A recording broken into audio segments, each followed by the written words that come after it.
maal argannaa silkii nuti ittiin gara imoo keenyaa seenneetu as jala jira jechaadha.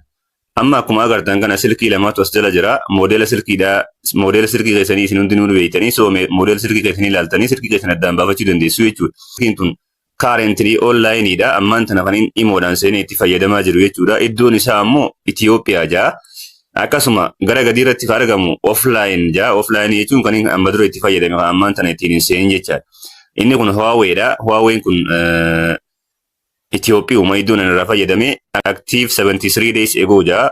Guyyaa 73 dura ittiin seentee turtee jeenatti agarsiisa jechaadha. So as jalatti silkiin kun lachuu kiyya ta'uu hin beeka jechuudha ammaan tana. Silkiin isin hin beekne, moodelli silkii isin hin beekne as jala yoo jiraate, takka ammoo silkiin isin agartanii hin beekne as jala yoo jiraate, imoo keessan namaatu isinii waliin fayyadamaa jira jechaadha. Nama biraatiitu isinii waliin fayyadamaa jiraachuu agarsiisa jechaadha. Kanaafuu jalaa remove godhuu qabdu jechuudha nama isin waliin fayyadamaa jiru kana.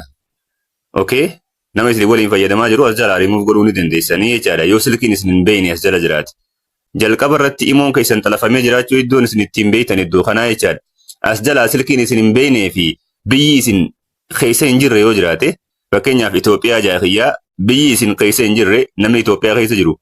Isin Itoophiyaa keessa jiraattanii biyyi ammoo as jalaa biyya biraa yoo jee, Saudii yoo jee, takka ammoo Ameerikaa yoo jee